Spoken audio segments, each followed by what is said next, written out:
Hey, I'm Coach Mickey, and I'm so glad that you've joined us. And if this is your first time joining us, come on in and make yourself comfortable. For those of you that join us on a regular basis, we are so glad that you do. And I look forward to seeing each and every one of you each and every week, or at least when we have an opportunity, have on some amazing guests that not only give you a little bit of insight and information, but also have an opportunity to share their stories that can help be an inspiration for you, whether you are doing something in business or personal or just some other facet of your life that you can find this can pertain to. So I'm really excited about today. And you guys know I'm always excited about my guests because that's why I do this. And this is going to be fun because we're kind of cut from the same cloth. She's a coach, and you guys know I'm a coach, but she's much more of an extensive coach. And this is going to be so much fun. I'm excited to have you. Let me tell you a little bit about her, and then we're going to just jump right in and hear her story. I am today with Willette White. She has had an extensive 40-year career as a college athlete and as a coach, a two-time All-Regional and All-American at the University of Idaho. She was inducted into 3 Basketball Hall of Fames. She has dedicated her coaching to supporting young women and athletes and their parents to navigate the complications and the landscape of college, which we all know as parents, we all need that, especially if we have an athlete that's going to college. Um, she has over 30 years of experience in the field of collegiate women's basketball, was the director of operations for University of Utah for 6 years after spending her first 2 seasons as an assistant coach back in 2013 and also 2013. She's also spent time with the USA basketball program. She served as an assistant with UConn. Her list is a mile long. She has won junior world champions. She has spent time with USA Basketball Women's Collegiate Committee, and she is going to share with you every facet of her life and her programs and what she has to offer. So I'm just going to jump right in and let you just share your story. Willett, thank you so much for being with us today. Well, thanks for having me, Mickey. I really appreciate that introduction.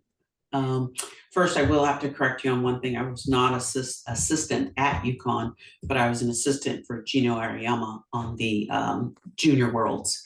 And we had gone to Prague that year and finished third. But so I was assistant on that team, but never at the University of UConn.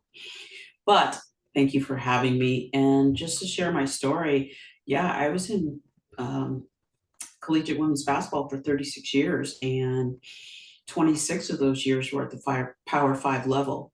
I started my career as a graduate assistant at Ohio State University, went to Iowa State for 9 months, and then started my journey really in the Pac-12.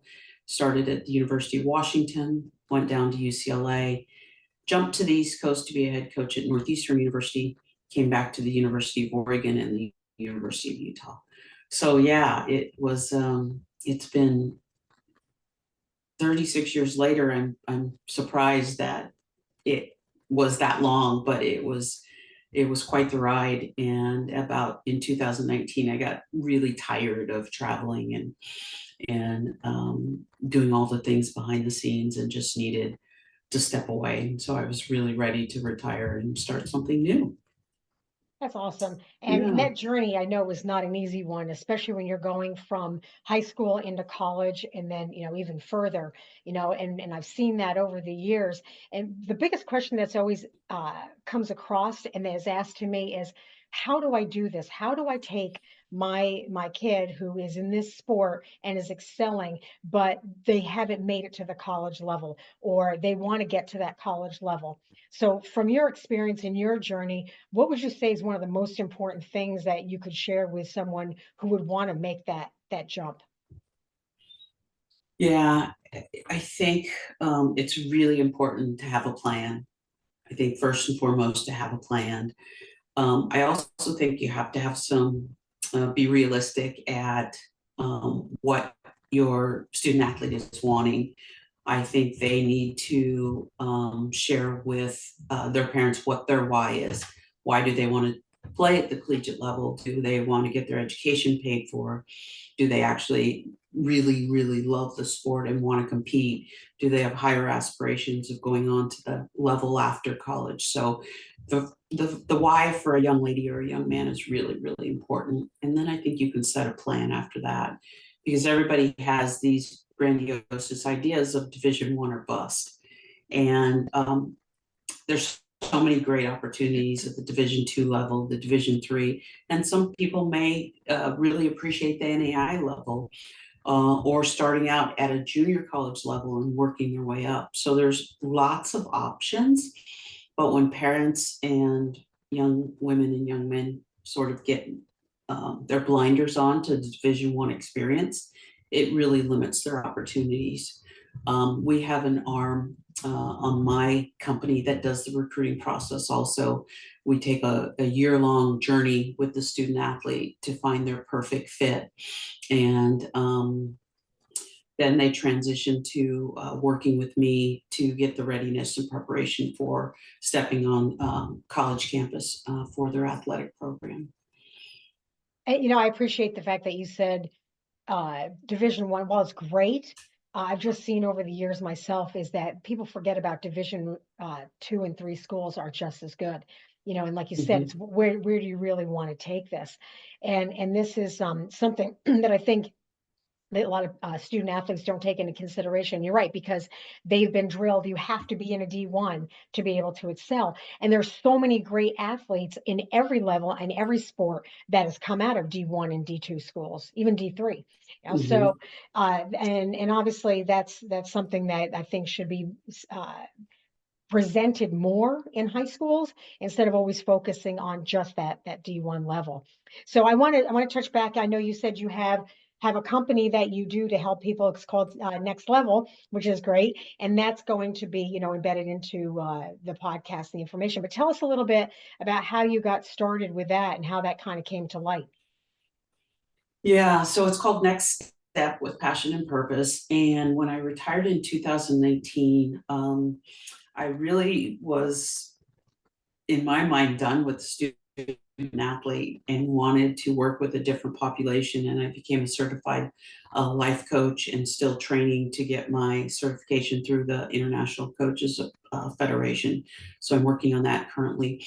But I wanted to work with people who were, in a transition or wanted some better wellness in their life or many different things. And as I continued to think about where my passion was and what I was really good at, I kept circling back to the student athlete. And so I landed on just sitting back and thinking about my 36 years on a college campus and how much struggle I saw, not only from the young women in the women's basketball program, but young women in all the sports and young men in their sports too.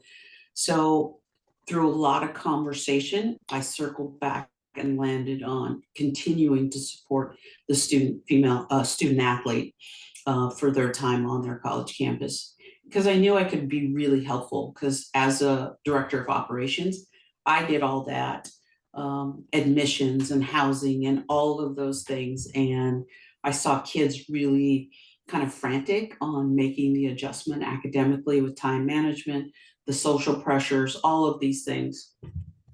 And so as I was continuing to decide what it was that I really wanted to do, again, I came back to the student athlete, and my passion is just wanting people to thrive once they get on their college campus. Well, that's a perfect name for your company, Next Step, because a lot of people are like, what is the next step? Especially when you're going from high school to college. You're right, that's a big transition, especially going into college, and seeing that firsthand, not only personally with my own family, but also seeing a lot of the kids that I've seen go on, to college. And it's a big transition. And I don't think they're aware of how many things are going to be presented besides just stepping out on a field or a court or whatever. While that's your main focus, there's so many more elements. And it sounds like your program helps them address all of those situations and what they're dealing with. Am I hearing you correctly on that? Yeah, absolutely. I took what I thought were the 6 critical most topics that I had seen over my 36 years. And again, it was the time management and the social and the peer pressures and learning how to advocate for yourself. And, everybody was a big fish in their high school pond, and now they're a small fish in the big college pond, and not everyone handles that well at all. So we deep dive into those critical topics. And then after my 8-week readiness and preparation program, I offer 8 months of support once a student athlete gets on their college campus. So I'm readily available to the parents, to the student athlete, because things are going to come up in those first 8 months. There is just no doubt. And I think the bigger the village you have as a student athlete, the easier it'll be to get through these things. That's great. That really is because you've taken your own experiences and you've taken it and fine-tuned it to help people through theirs. I mean, that really is a gift. That's awesome.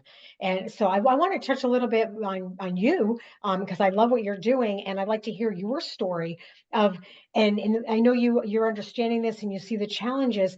But what would you say are some of the stories as you were coming up and for what you've done and as a player and then, segueing into a coach, where the most important things that you took with you as a player and into coaching and then into where you are right now?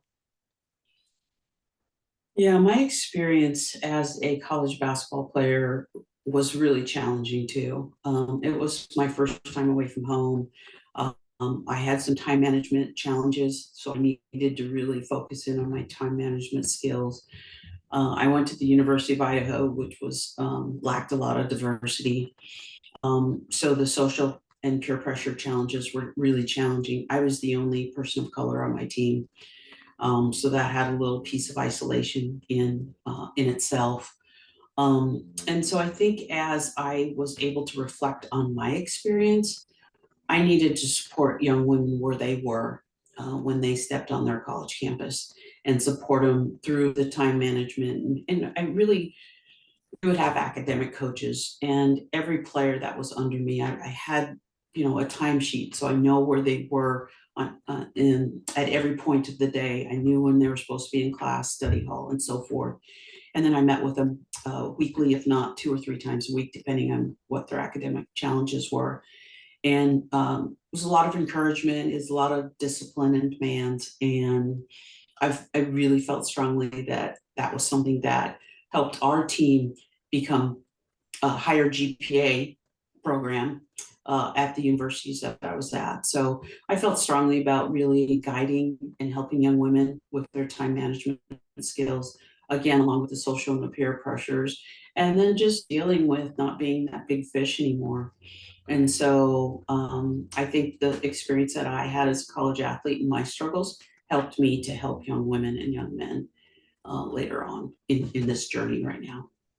Well, and there's a lot to it because you're not only committing to the sport, but like you said, as a student athlete, you've got your academics that you have to be aware of, because you're in college. I mean, yes, the sport is great and I love that. And that is one facet, but also whatever you're deciding to do and the reason you're there to be there, you throw that into that element and that changes everything else because there's a lot of pressure on that because of the timing, the classes, getting work done. It's not like high school. I mean, it's a whole game changer, when you get to that level. So the fact that you have the ability and you offer to help them along this journey, it really is insightful, but it's also very helpful because a lot of these kids go, how do I do this? What do I do with this? Or they get overwhelmed.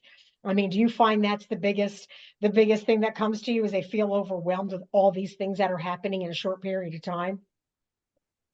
Oh, absolutely. There's that first 2 or 3 months on campus is so overwhelming, and you have to your head young people's heads are spinning on all that they have to do to start out for that quarter or that semester, and then they get into their sport and they find the demands there are tenfold what's expected of them, their hard work, the level they have to compete at day in and day out, you know, sometimes very limited time off. I mean, there are some rules and regulations around that, but sometimes they've got recruits in town, and is that really a true day off? And so the time demands become tenfold when you get to the college level.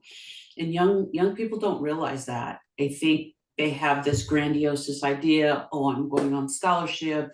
They have these dreams and aspirations, which are great, but they don't really unfold in that first 8 months. It's after they get comfortable on their college campus and they find their way on their team and what's expected of them, and they're able to meet the time demands. But again, Nikki, that's 8 months into the journey. And so what's happening those first 8 months is young women and young men are calling home, wanting to come home.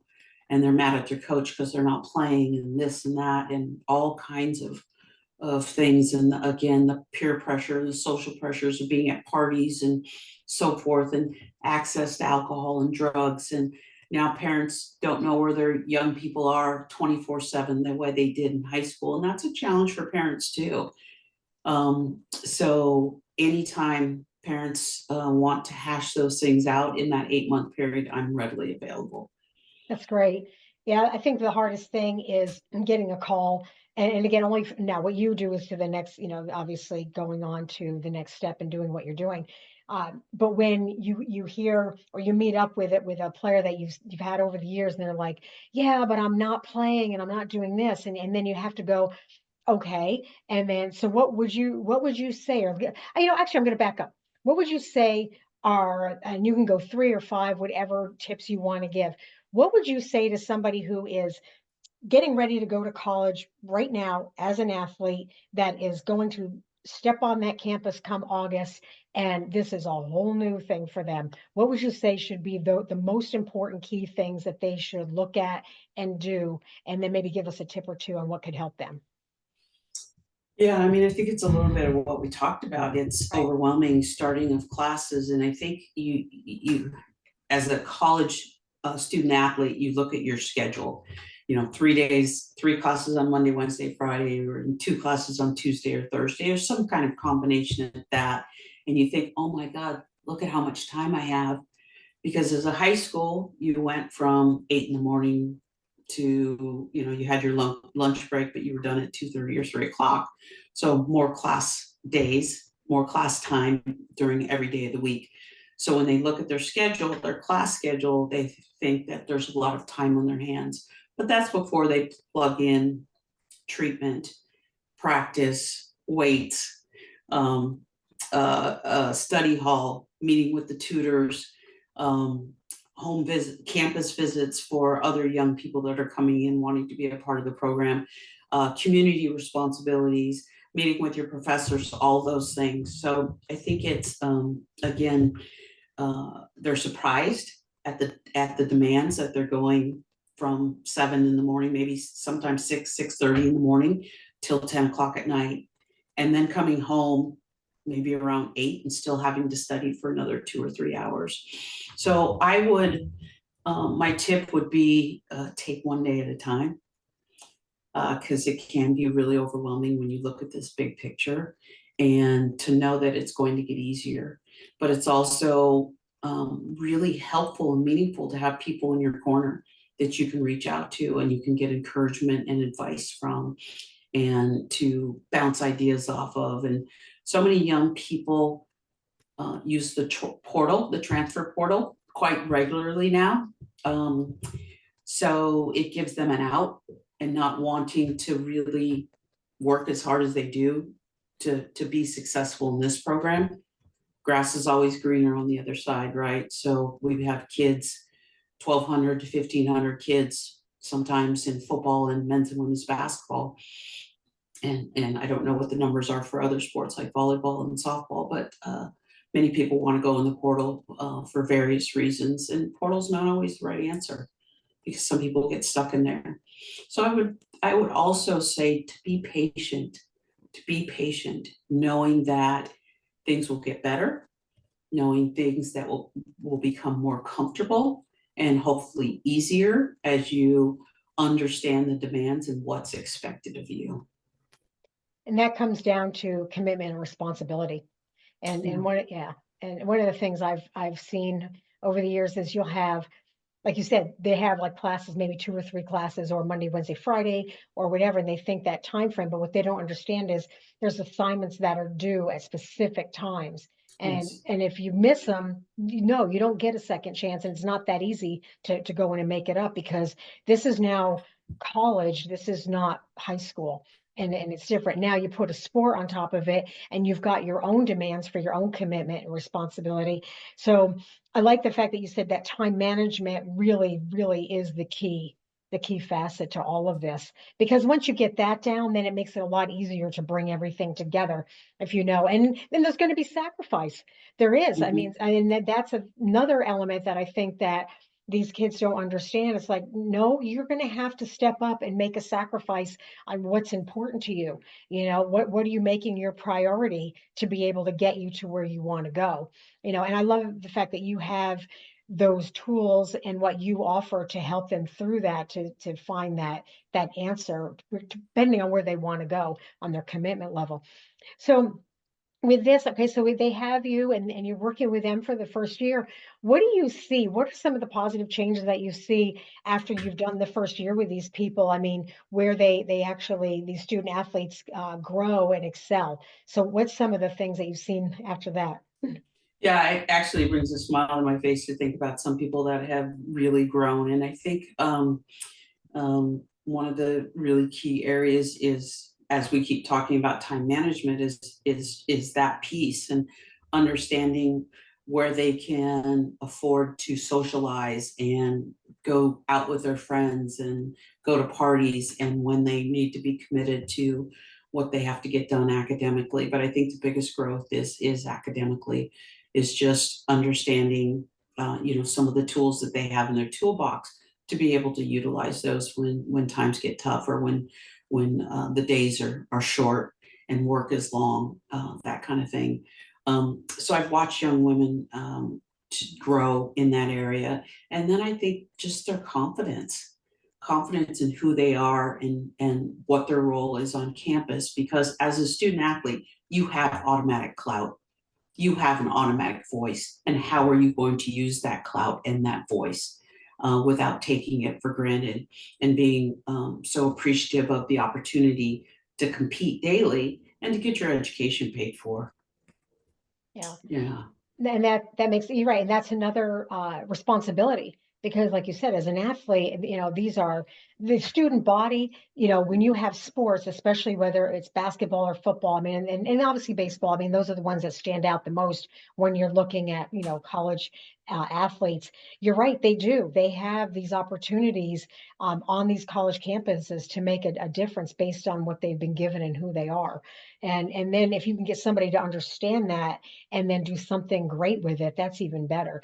And it sounds like that's another element to what you offer, to, you know, to show them that they've got this opportunity that some people don't have on the college campus. And my gosh, it's a gift. You know, you might as well use it to help you and help others too, right? Yeah.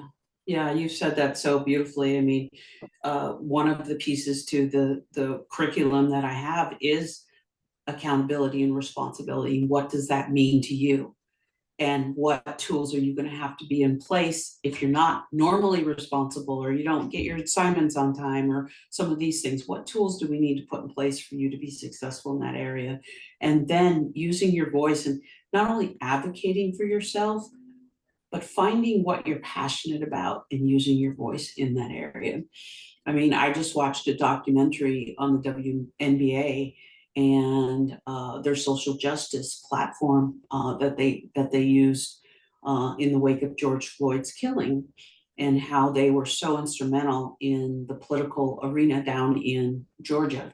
And so they chose to use their platform for the betterment of Black Lives Matter movement. So I really encourage young people to find out what they're passionate about, and to get involved and to use their voice, because there's so much clout that you have as a student athlete, and people listen to student athletes. And so to use your voice not only to advocate for yourself, but to advocate for what you're passionate about. Yeah. And that makes sense. You mean you've got the perfect opportunity. You're in a crowd of people where you've got people's undivided attention because you're already in the limelight. So why not use that opportunity to be able to do something like you said that's important to you, but also to make a difference.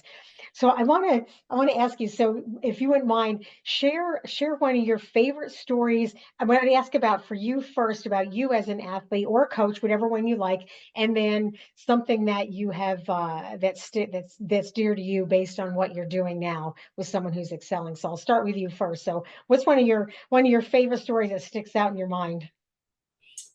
Yeah, I think probably the thing that comes to mind when I was in college is, again, I had those time management struggles, and I wasn't a great student. I needed to learn to be a better student. Um, but I had gone to my head coach at that time, and I had been struggling in a class I shouldn't have been in. I had no desire to be an accounting major or to work with numbers, and here I was in accounting, just over my head. And I just said, I don't know if I want to be here. I want to go home. I was no different than these young women and young men today. Um, and she had told me that was one of the worst days of her life, to hear that I wanted to leave because of some challenges. And she supported me through that. And I got my undergraduate degree, I got my master's degree, and that was a turning point for me, because I really did not want to be in school. And the conversations that her and I had about, what this meant, and what this meant for me in the future, and did I want to play basketball? If I wanted to play basketball, then I needed to be a better student. So I learned how to do that. So that was a turning point for me. And then I don't know if it's a favorite story, but it's an impactful story.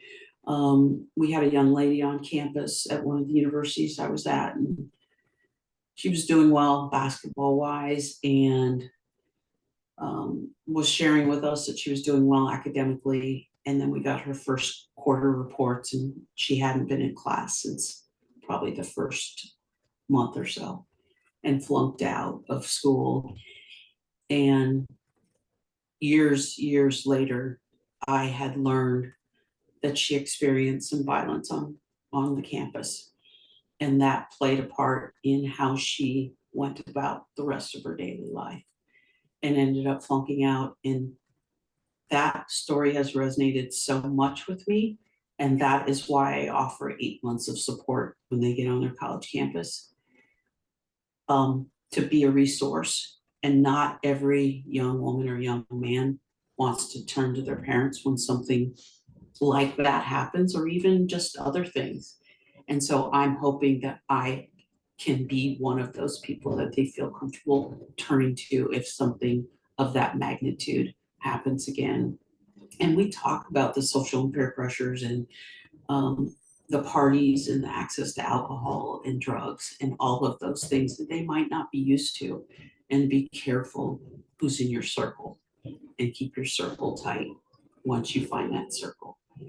So yeah, that was a really impactful story for me. And again, it's why I offer 8 months of support when a young woman or young man gets on their college campus. That's great. And that is something that I think we need more uh, sort of looking for attention to when it comes to the college safety, because I've seen that happen too many times where somebody's come on and they don't understand it, they don't know it, or they're not aware of it.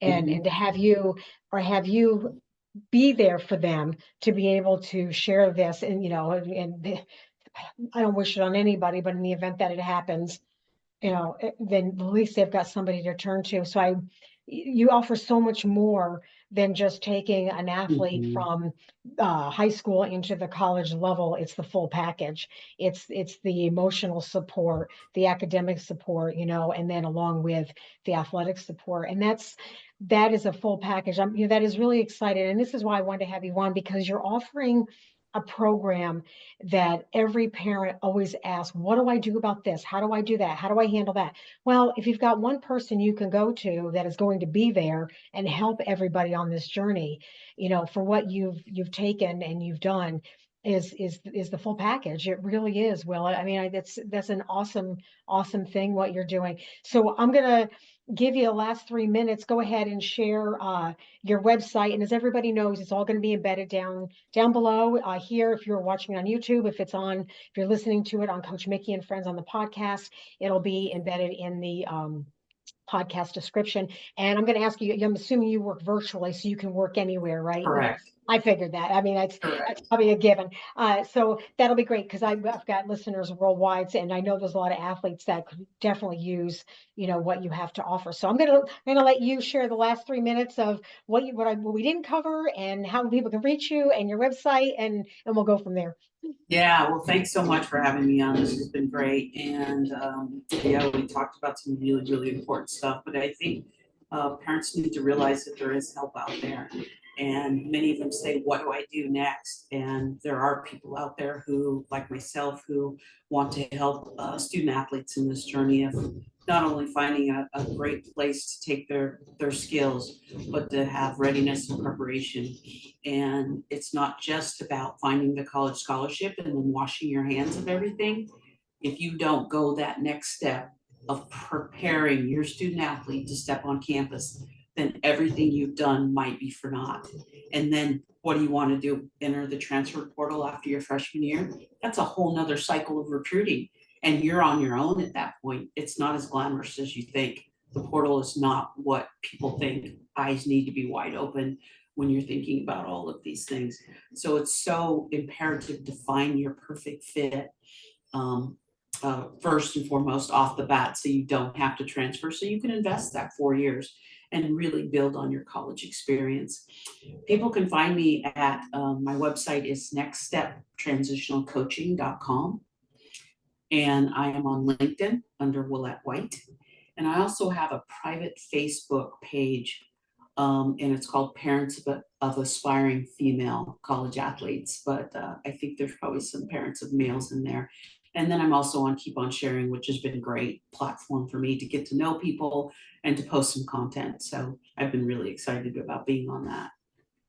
Well, thank you so much for being with us. I really have enjoyed having a conversation with you and having you share what your expertise and your insight, because I think what you offer, I know, is what every parent is looking for. And again, in all the years I've been doing the coaching, I have not come across anything like you're offering. So please, please, please, if you have a parent and have a child that's going away to college, or I don't care if it's community college or 4-year university, these next steps are so crucial.